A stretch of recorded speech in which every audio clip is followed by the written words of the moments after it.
Shalom, salam sejahtera bagi Bapak Ibu Saudara-saudara, anak-anak yang dikasihi oleh Tuhan Yesus Kristus. Berjumpa kembali bersama saya Pendeta Eka di dalam renungan firman Tuhan pada hari ini, hari Selasa 20 Februari 2024. Sukacita dan damai sejahtera dari Tuhan Yesus kiranya menyertai hidup kita sekalian. Puji nama Tuhan. Bacaan firman Tuhan hari ini sampai pada pembacaan surat Ibrani pasal yang ke-6. Kiranya firman Tuhan memberkati kita sekalian.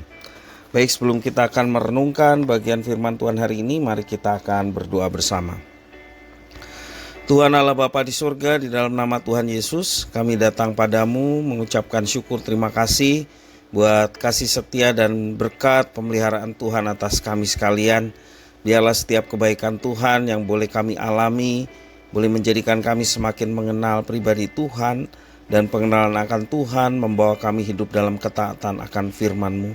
Karena itu setiap kali kami membaca, merenungkan bagian firman Tuhan, berkenan Engkau memampukan untuk kami dapat memahami firman Tuhan, serta Engkau menuntun kami untuk dapat menggenapi firman Tuhan. Terima kasih Bapa, inilah diri kami sedia untuk belajar firman Tuhan. Demi nama Yesus Kristus kami berdoa. Haleluya. Amin. Ibrani pasal yang ke-6 ayat 1 sampai yang ke-8 yang menjadi bahan perenungan kita pada hari ini. Saya akan bacakan bagi Bapak Ibu Saudara sekalian, demikian firman Tuhan. Sebab itu marilah kita tinggalkan azas-azas pertama dari ajaran tentang Kristus dan beralih kepada perkembangannya yang penuh. Janganlah kita meletakkan lagi dasar pertobatan dari perbuatan-perbuatan yang sia-sia dan dasar kepercayaan kepada Allah, yaitu ajaran tentang pelbagai pembaptisan, penumpangan tangan, kebangkitan orang-orang mati, dan hukuman kekal. Dan itulah yang akan kita perbuat jika Allah mengizinkannya. Sebab mereka yang pernah diterangi hatinya, yang pernah mengecap karunia sorgawi, dan yang pernah mendapat bagian dalam Roh Kudus, dan yang mengecap firman yang baik dari Allah dan karunia-karunia dunia yang akan datang, namun yang murtad lagi tidak mungkin dibaharui sekali lagi sedemikian hingga mereka bertobat. Sebab mereka menyalibkan lagi anak Allah bagi diri mereka dan menghinanya di muka umum. Sebab tanah yang menghisap air hujan yang sering turun ke atasnya dan yang menghasilkan tumbuh-tumbuhan yang berguna bagi mereka yang mengerjakannya menerima berkat dari Allah. Tetapi jikalau tanah itu menghasilkan semak duri dan rumput duri, tidaklah ia berguna dan sudah dekat pada kutuk yang berakhir dengan pembakaran. Demikian firman Tuhan. Bapak Ibu Saudara-saudara yang dikasihi oleh Tuhan Yesus Kristus, menjadi tua itu kepastian, tetapi menjadi dewasa adalah pilihan. Pertanyaan ini hendak menekankan bahwa untuk bertumbuh dan menjadi dewasa, seseorang harus berani menetapkan pilihannya sejak awal. Penulis surat Ibrani ini mengharapkan setiap orang Kristen bertumbuh dan berkembang terus-menerus. Karena proses belajar dan menghidupi kebenaran Allah tidak pernah selesai sampai akhir hayat kita di dunia. Meskipun menjadi dewasa rohani bukanlah perkara gampang, setidaknya niat dan usaha untuk mewujudkannya dalam diri kita memainkan peranan penting mencapai kedewasaan yang dikehendaki oleh Tuhan Allah.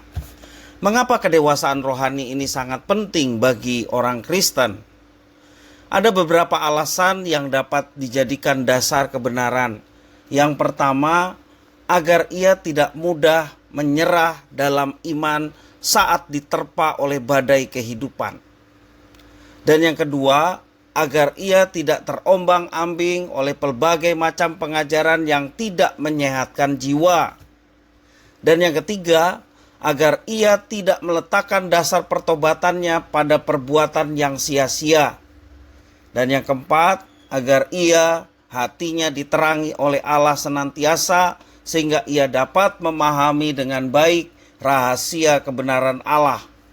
Dan yang kelima, agar orientasi hidupnya tidak egosentris, melainkan peduli pada kebutuhan orang lain. Dengan demikian, kita mengisi hidup ini setiap hari dengan hal-hal yang mengandung nilai kekal. Dan itulah pentingnya kedewasaan rohani. Pada dasarnya Tuhan Allah menghendaki setiap anak-anaknya memiliki komitmen untuk bertumbuh ke arah kedewasaan penuh. Karena itu sangatlah penting bagi kita untuk menetapkan pilihan agar hati dan hidup kita penuh dengan sukacita.